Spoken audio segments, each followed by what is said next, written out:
Olá, pessoal! Hoje é dia 4. Eu tô super animada, né, com essas gravações aqui, dia 4 de março, segunda-feira. Eu tô sempre com a mesma roupa durante a semana que eu faço uma gravação só para vocês. E vocês sabem que o meu programa é como eu quero e não tem segredos, tá? Meu cabelo é como eu quero, minha maquiagem é como eu quero, minhas joias é como eu quero, etc. É tudo como eu quero, eu falo como eu quero, movimento como eu quero. Se eu quiser suar o nariz aqui eu sou, se eu quiser tossir, espirrar, é tudo como eu quero, tá bom? Aliás, daqui a pouco meu estômago vai roncar. Bom, hoje vamos lá falar sobre a. Hoje nós não temos comemoração dos dias, então nós vamos direto para o canal de informação com a professora Selma Prado, tá? O tema desse período é a história da Previdência, tá? São 8 partes. O início foi no dia 7 de fevereiro, então é legal vocês verem as partes, né, anteriores para continuar com essa história, né? E vai até o dia 28 de março, tá? Então hoje nós vamos contemplar a 4ª parte. Se você tiver alguma pergunta para Selma, vocês podem mandar no deborahistorica@gmail.com e nós vamos encerrar o nosso programa de hoje, o nosso dia de hoje, tá? Com mais uma música do Daniel Ruberti, da Banda Calango Brabo, de autoria do Daniel, tá ok? Então, espero que vocês gostem. Até amanhã, terça-feira.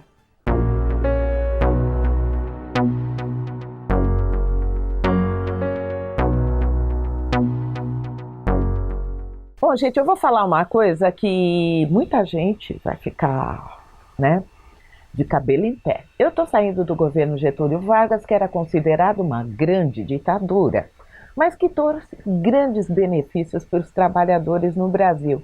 E agora eu vou enveredar pelos anos 60. Quando eu entro pelos anos 60, eu vou falar do regime militar, óbvio, que também é considerado o quê? Uma ditadura. Gente, vou dizer uma coisa que realmente vem na minha cabeça toda hora. Os maiores benefícios, os maiores os maiores benefícios dados ao trabalhador brasileiro, por incrível que possa parecer, arranquem os cabelos, foi dado nesses 2 períodos, no regime tanto do Getúlio Vargas quanto durante o regime militar. Sabe quando o brasileiro começa a ter seus benefícios, eu diria, contestados? A partir do momento que se estabelece uma democracia. Esse país realmente não é para principiantes. Então vamos lá, vamos falar sobre os anos 60, tá?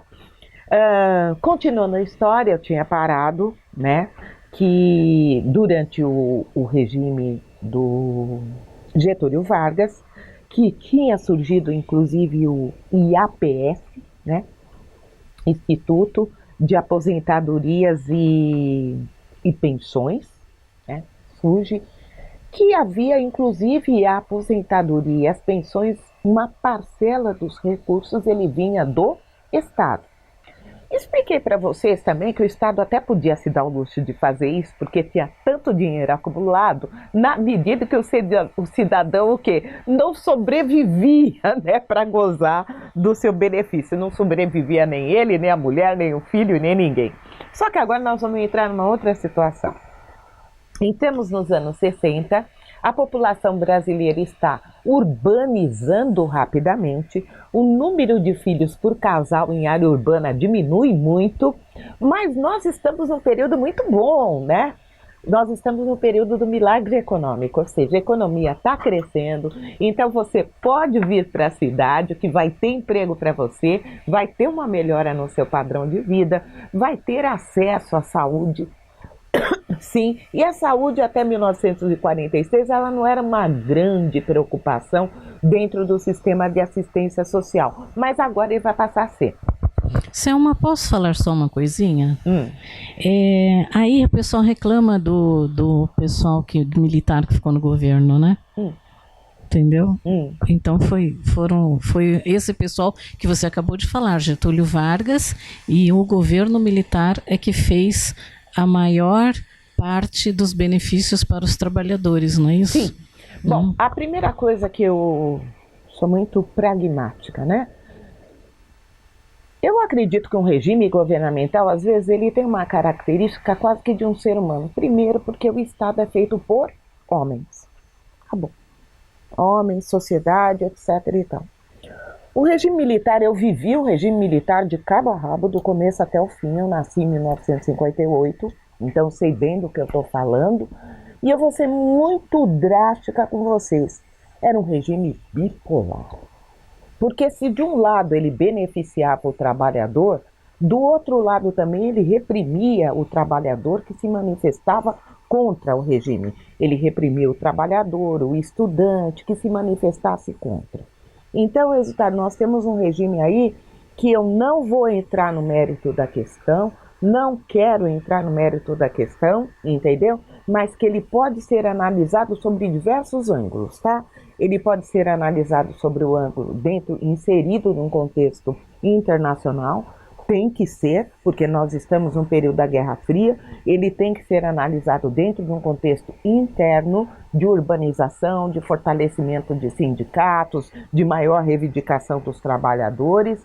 Ele tem que ser analisado sobre o contexto econômico do quê? De obras faraônicas, de gastos exorbitantes. Então você tem que analisar esse regime sobre vários aspectos, o que não vem ao caso nesse momento e nesse programa, especificamente, tá? Então vou procurar ficar só na parte trabalhista, tá legal? Mas um dia, quem sabe, a gente pode discutir um pouco mais a respeito sobre as diversas facetas desse regime, né?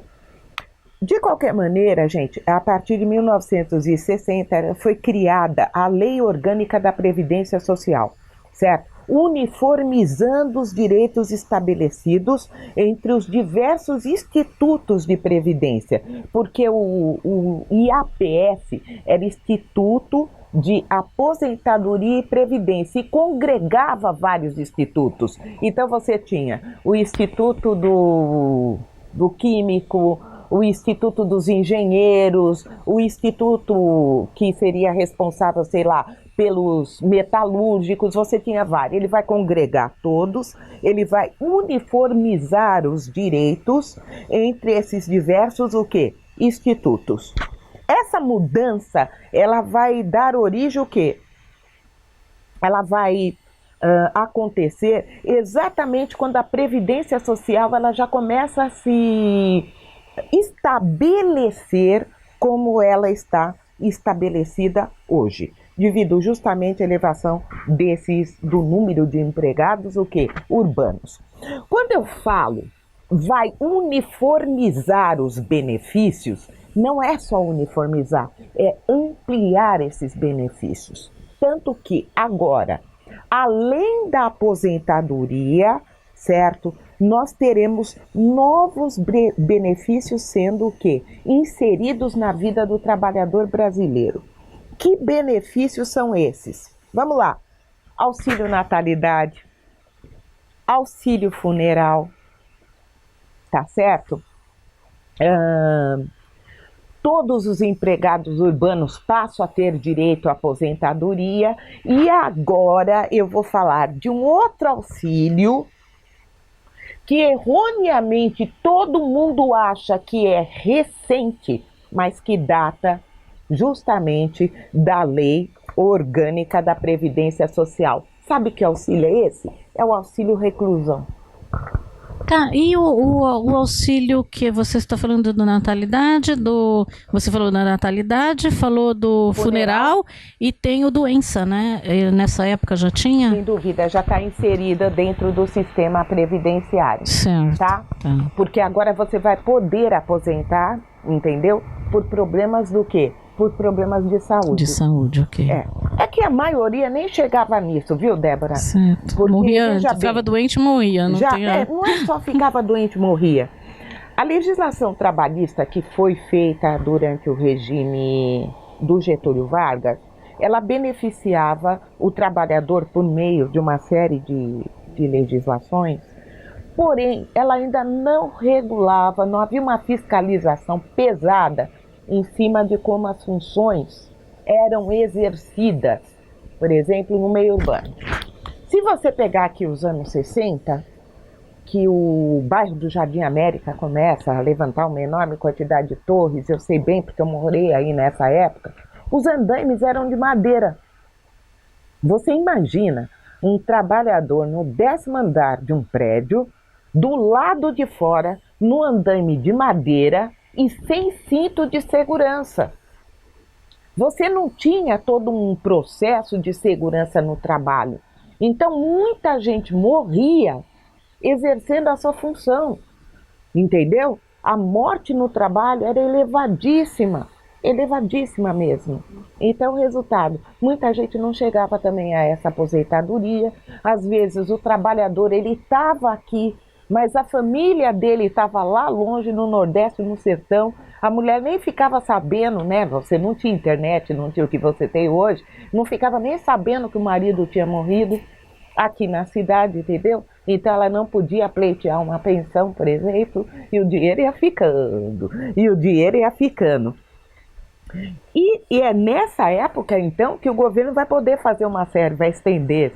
Benê tem dinheiro, está sobrando dinheiro, então agora eu posso dar auxílio reclusão, eu posso dar auxílio funeral, para quem sobreviver, óbvio, né? Eu vou dar o auxílio natalidade, mas o auxílio natalidade, esse eu faço questão de discutir um pouquinho mais. Por que havia essa preocupação dos militares de estar dando auxílio natalidade? Porque nós estávamos vivendo um período de milagre econômico, as áreas urbanas, especialmente industrializadas, necessitavam de mão de obra. Havia uma tendência das famílias saírem do campo para a cidade e reduzir o número de filhos. Só que não podia reduzir o número de filhos naquela época, porque nós precisávamos de braços para poder trabalhar na indústria, no comércio, na construção civil, enfim, em todos os setores da economia.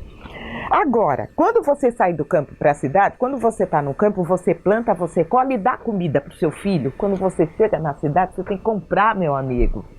Quem vai querer ter um monte de filho, se eu vou ter que comprar essa comida, se eu vou ter que sustentar realmente essa criança até que ela entre no mercado de trabalho. O governo dá um incentivo. Dá esse incentivo através do quê? Do auxílio natalidade, que seria um dinheiro e depois vai ter um outro benefício, que é, eu tinha até lembrado, que é o salário família. Exatamente, que é o salário família, cujo depois ficou muito pouco, mas num primeiro momento era muito bom, valia a pena ter filho. Valia a pena, porque o Estado ele estava bancando essa natalidade, essa criança que estava nascendo. Havia uma ampliação da rede estadual de ensino, a rede pública de ensino. Então o custo era muito baixo na área urbana. O governo dava o salário família, e ainda dava o quê? A escola, a educação. Depois esse rapaz virava um jovenzinho, já ia para o sistema AS para se especializar, para poder entrar onde? Para poder entrar na indústria, né? Para trabalhar. Tá legal? Outra coisa que o governo vai criar também nos anos 60 é o fundo de garantia por tempo de serviço. Então agora ele vai trabalhar, mas se ele perder o emprego, ele vai ter o quê? O FGTS que vai ampará-lo. E para o trabalhador rural vai ser criado o Fundo Rural, tá legal? Outra coisa, em 1967, se eu preciso falar para encerrar, outra coisa que vai acontecer muito importante em 1967, nós temos o reforço de algumas leis que foram criadas lá por Getúlio, né? O salário mínimo, por exemplo, ele vai ser reforçado, ele vai ser amparado, ele vai ser apoiado pelo regime militar. Proibição de uma coisa que até hoje acontece no nosso país, que é a diferenciação salarial por sexo, cor, estado civil. Nós sabemos que hoje no mercado de trabalho isso não acontece.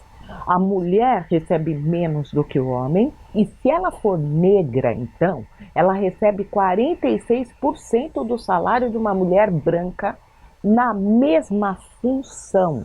Esses dados não são da Selma, esses dados são do DIEESE e isso acontece aqui em São Paulo.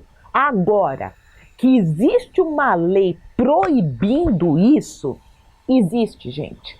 E ela vem desde lá do regime militar. ela vem basicamente desde 1967. Ela está na Constituição de 1967.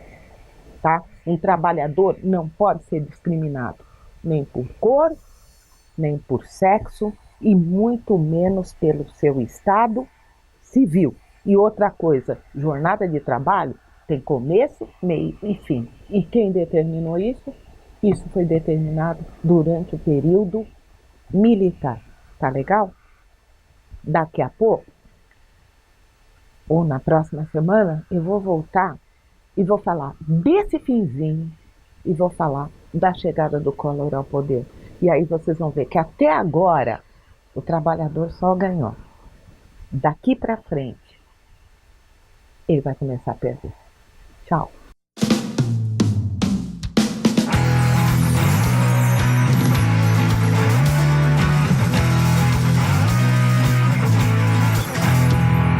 Cobre o céu, teu manto escuro, porque ela em forma de mulher. Corta a noite, um grito, um uivo, perguntando para o céu quem você é. Quando deito tua luz me faz dormir, quando acordo teu brilho me faz sonhar. Cor do sonho, sonho bom, vai deixando seus desenhos de batom. Canta e grita no silêncio, diz adeus e me entrega para o sol. Quando deito tua luz me faz dormir, quando acordo teu brilho me faz sonhar.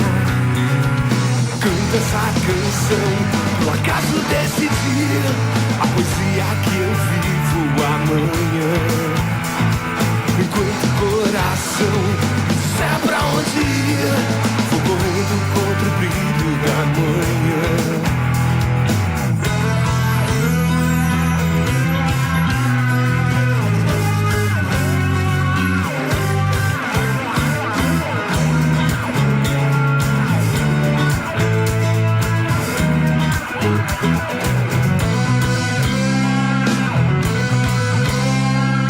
Cobre o céu, teu manto escuro, porque ela em forma de mulher. Corta a noite, um grito, um uivo, perguntando para o céu quem você é.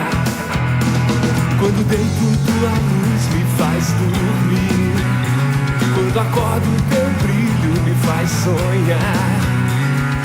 Canto essa canção pro acaso desse dia, a poesia que eu vivo amanhã. Enquanto o coração disser pra onde ir, vou correndo contra o brilho da manhã. Vou correndo contra o brilho da manhã. Vou correndo contra o brilho da manhã.